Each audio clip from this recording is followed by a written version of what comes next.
Hello बच्चों, हम लोगों ने पिछले सेशन में चैप्टर 2 का एंड कर दिया और आज हम लोग chapter 3 introduction to Euclid geometry start करने वाले हैं। ठीक है बच्चों, इसमें कुछ ज़्यादा खास नहीं, बस आपको ज्योमेट्री के कुछ कंसेप्ट्स पढ़ने होते हैं जिसके आधार पे आपको कुछ क्वेश्चन सॉल्व करने होते हैं और ये ज़्यादा कुछ हार्ड चैप्टर होता नहीं है। तो चलिए हम इस चैप्टर को स्टार्ट करते हैं। ये है ज्योमेट्री, यूक्लिड्स ज्योमेट्री बच्चे। तो इसमें आपको ज्योमेट्री का कुछ पार्ट पढ़ना होता है। ठीक है, तो हम बेसिक कंसेप्ट से स्टार्ट करेंगे, बेसिक ज्योमेट्रिकल कंसेप्ट से, जो कि आपका फर्स्ट बेसिक ज्योमेट्रिकल कंसेप्ट आता है एक्सियम। कि एक्सियम का मतलब क्या होता है। ठीक है, कुछ भी आप अगर बेसिक फैक्ट ले रहे हो जिसको बिना कोई प्रूफ के आप बता रहे हो, आप कोई भी बात कहते हो, कोई भी आप फैक्ट किसी चीज़ के बारे में कर रहे हो और बिना किसी गारंटी का, किसी प्रूफ का आप बोलते हो कि वो चीज़ अगर वो है तो उसे हम लोग एक्सियम कहते हैं। ये आपको ऐसे नहीं समझ में आएगी, इसके लिए मैं आपको एक एग्जांपल देता हूँ कि मान लेते हैं halves of equal are equal. इसका मतलब वह आधा किसी चीज़ का आधे के बराबर होता है। आधा किसी भी चीज़ के आधे के, अगर मान लेते हैं आधा, अगर हम ले रहे हैं किसी भी एक मटेरियल का, अगर आधा ले रहे हैं तो वो उसी के आधे का बराबर होगा। जैसे कि मान लेते हैं अगर हम शुगर हाफ के जी ले रहे हैं तो वो, अगर मैंने अगर किसी बोरे से हाफ के जी शुगर निकाला तो वो जो हाफ के जी होगा बच्चे, वो दूसरे हाफ के जी के, दूसरे बोरे से जो हम हाफ के जी शुगर निकालेंगे, शुगर ही, तो वो उसके बराबर होगा। तो ये जो हमने, यही को एक्सियम बोला जाता है। Halves of equal are halves equal.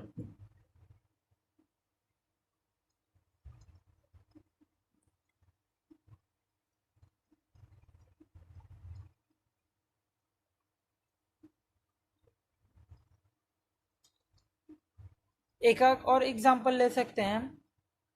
अगर हम बोले कि कोई एक पार्ट है, कोई भी एक छोटा सा पार्ट है, वो पूरे से छोटा होता है। या फिर अगर हम कहें कि ये आपके पास एक है, कुछ भी मान लेते हैं, एक डब्बा है आपके पास।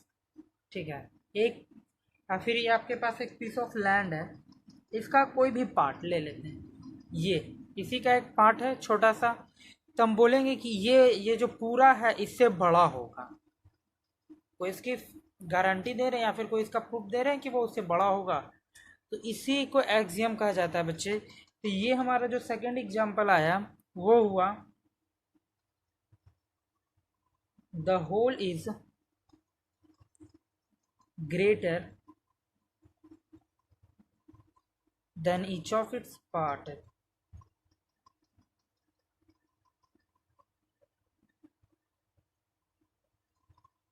आपका इस पूरे से, अगर आप हम इस पूरे पीस ऑफ लैंड से अगर कोई भी छोटा सा हिस्सा निकालें तो वो पूरे का से छोटा ही होगा और पूरा जो होल है, जो आपका पूरा कंप्लीट है, वो बड़ा रहेगा। तो बच्चे ये था एक्सियम। अब इसके आगे आता है एक टर्म आता है थ्योरम। ठीक है, थ्योरम से पहले हम स्टेटमेंट देख लेते हैं, उसके बाद वाले टर्म में हम देखेंगे आपका। ठीक है बच्चे, थ्योरम पहले हम स्टेटमेंट देख लेते हैं।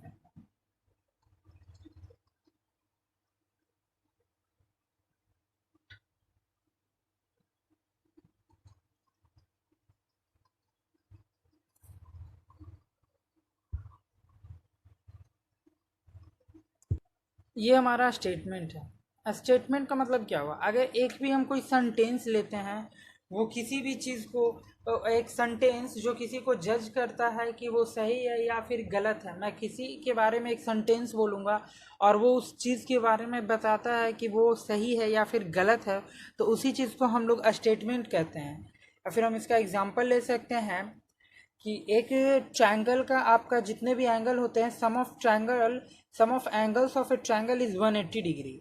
ये जो हमारा स्टेटमेंट है ये तो ट्रू है। तो ये जो मैंने लाइन बोली बच्ची, ये जो मैंने सेंटेंस बोली, वो तो ट्रू है, तो उसी को हम लोग स्टेटमेंट बोलते हैं। तो इसका हम एग्जांपल लेंगे, the sum of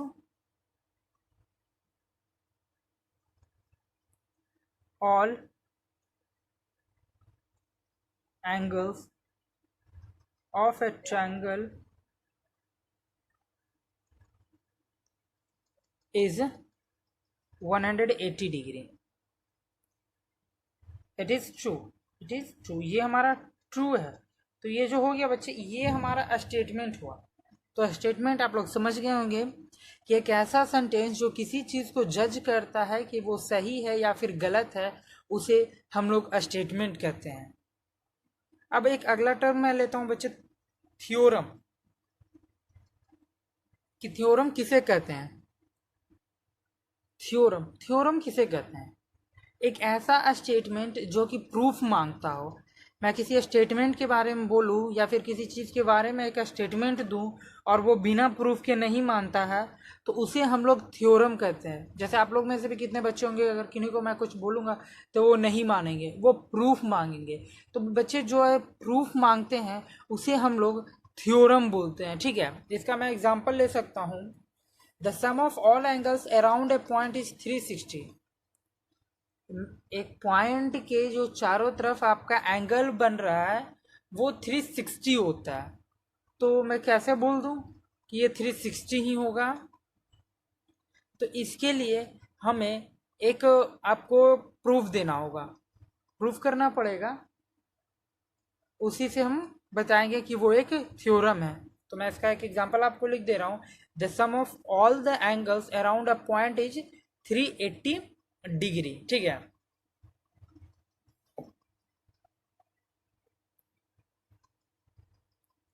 the sum of all the angles around a point is 360 degree. ये आपका थ्योरम हो गया।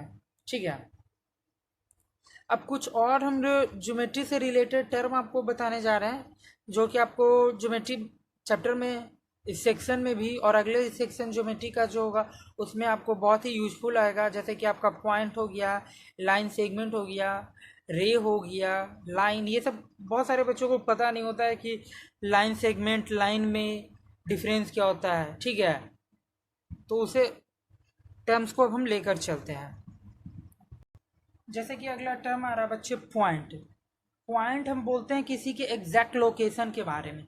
जैसे कि मैं आपको एग्जांपल से बता रहा हूँ, जैसा कि आप देख रहे हैं ए और बी के बीच में एक मैंने पॉइंट दिया है ओ।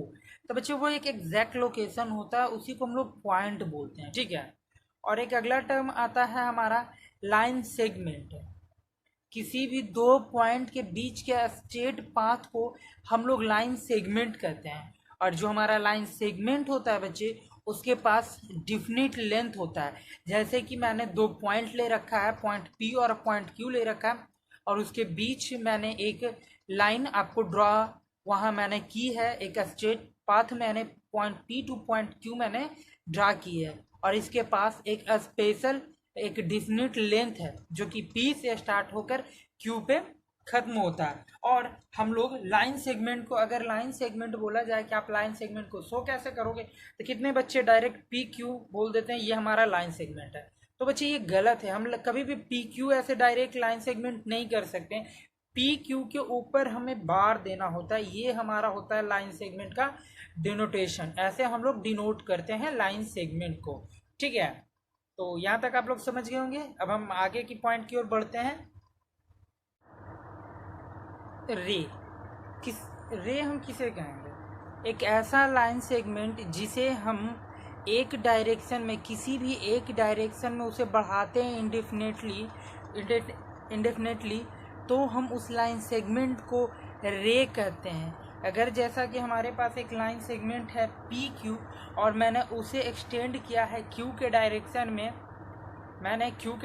में, अगर मैंने उसे एक्सटेंड किया बच्चे, तो ये हमारा रे हुआ। और रे को हम डिनोट करते हैं, जैसे कि हमने यहाँ डिनोट किया है, ये हमारा रे है पी क्यू, उसके ऊपर एक एरो हम देते हैं, ऐसे हम डिनोट करते हैं रे को। और जो हमारा रे होता है उसके पास सिर्फ एक ही इन पॉइंट होगा। हमारे एग्जाम्पल में जो आप देख रहे हो डायग्राम फिगर, उसके पास एक इंड है जो कि इंड आपका पी है।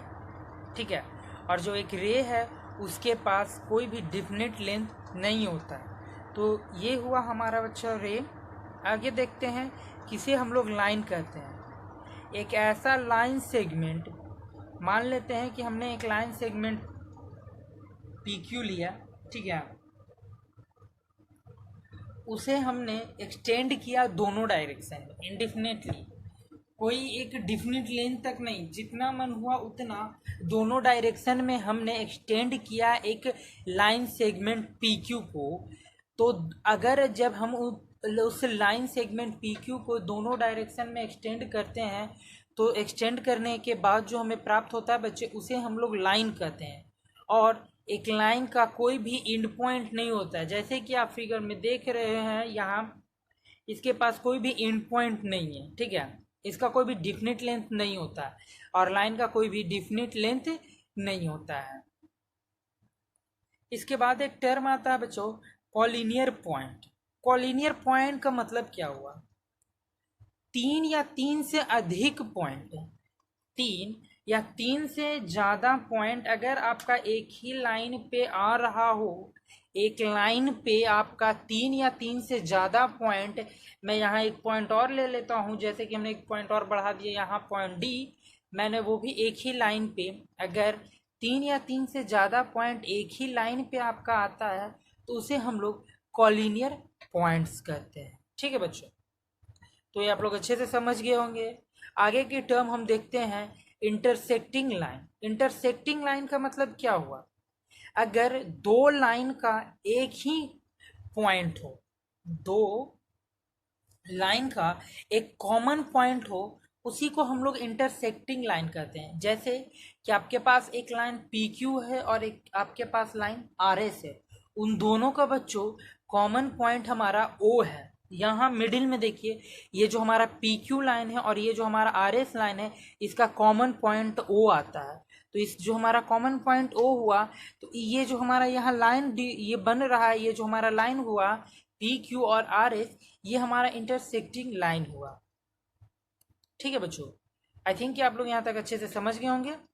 आगे हम लोग देखते हैं कंकरेंट लाइन। कंकरेंट लाइन क्या होता है? ठीक है, तीन या तीन से ज़्यादा लाइन एक ही पॉइंट से अगर इंटरसेक्ट कर रहे हैं, तीन या तीन से ज़्यादा लाइन एक ही पॉइंट से अगर इंटरसेक्ट कर रहे हैं तो उसे हम लोग कंकरेंट लाइन कहते हैं। ठीक है बच्चों, जैसे कि यहाँ अगर हमारा पॉइंट P है तो देखिएगा कि पॉइंट P से आपका एक लाइन M क्रॉस किया, एक आपका N किया, एक आपका L किया। तो बच्चों यहाँ तीन या तीन से ज़्यादा लाइन अगर क्रॉस कर रही है, एक ही पॉइंट पे अगर इंटरसेक्ट कर रही है, तो उसे लाइन को हम लोग कंकरेंट लाइन कहते हैं। ठीक है, तो अभी तक जो आप लोगों ने देखा ये सब हमारे थे ज्योमेट्री से कुछ रिलेटेड टर्म्स थे, जो आपको ज्योमेट्री बनाने में आसानी होगी, आपको बनाने में अच्छा हो। ठीक है, अब हम लोग देखने जा रहे हैं यूक्लिड्स पोस्टुलेट। हमारे जो यूक्लिड साहब थे उन्होंने 5 पोस्टुलेट दिए, जिसका यूज हम इस chapter introduction to Euclid geometry के क्वेश्चंस को बनाने में करते हैं। ठीक है, तो अब मैं आपको वो 5 पोस्टुलेट देने वाला हूँ। बच्चों ये जो पांचों पोस्टुलेट आपके सामने है, ये जो हमारे यूक्लिड्स के 5 पोस्टुलेट हैं, ये आपको हमेशा याद रखना होगा। आप समझ लो और आप याद इसे रखना होगा, जिससे कि आपको क्वेश्चन बनाने में आसानी महसूस हो। तो देखते हैं 5 पोस्टुलेट क्या कहता है यूक्लिड्स के। पहला पोस्टुलेट है, एक straight line may be drawn from any point two any other point. अब जो आपका एक स्ट्रेट लाइन है वो किसी एक पॉइंट से लेकर, मान लेते हैं आपका एक पॉइंट है A, इससे लेकर पॉइंट B, ये जो आपका एक स्ट्रेट लाइन हुआ, अब वो आपका क्या हुआ, एक पॉइंट से लेकर दूसरे पॉइंट तक ड्रा किया जा सकता है। और आपका सेकेंड पोस्टुलेट कहता है कि terminated line can be produced indefinitely. आपका अगर आपके पास एक टर्मिनेटेड लाइन है तो आप उसे प्रोड्यूस कर सकते इंडेफिनेटली तक। आप उसका कोई डेफिनेट लेंथ नहीं होगा, आप उसे जहाँ तक मन चाहे आप उसे प्रोड्यूस करवा सकते हैं। और एक तीसरा पोस्टुलेट कहता है बच्चों, a circle can be drawn with any centre and any radius. यहाँ बोल रहा है ड्रॉन विथ एनी सेंटर, किसी भी सेंटर से आप एक सर्किल ड्रा कर सकते हो और आप किसी भी रेडियस से, ठीक है, any centre and any radius आपके पास कहीं भी, मान लेते हैं कि हम यहाँ सेंटर माने और इस सेंटर से सर्किल ड्रा कर दिए। एक मैंने ये 1 मीटर का, ये 1 सेंटीमीटर का रेडियस लिया और इससे सर्किल बना दिया। तो हम किसी भी सेंटर और किसी भी रेडियस से हम सर्कल ड्रॉ कर सकते हैं। ये पोस्टुलेट है हमारे इक्लिप्स के, थर्ड पोस्टुलेट।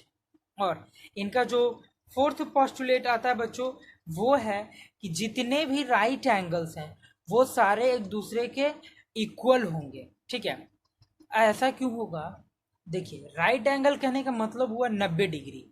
बच्चे अब 90 डिग्री है तो वो किसी भी 90 डिग्री के बराबर ही होगा, ठीक है ना।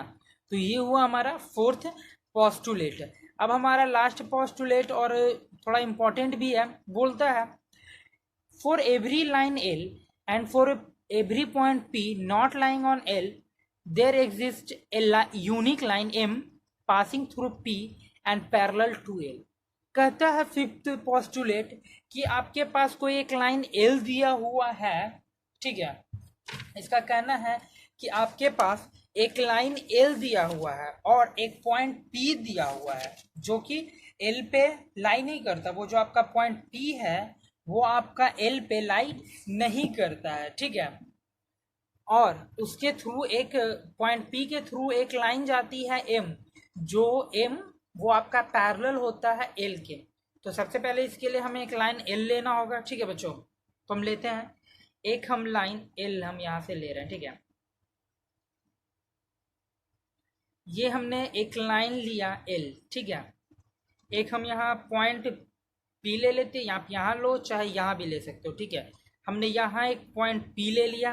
अब इससे बोल रहा है कि पॉइंट पी से होकर एक यूनिक लाइन एम क्रॉस पास करता है।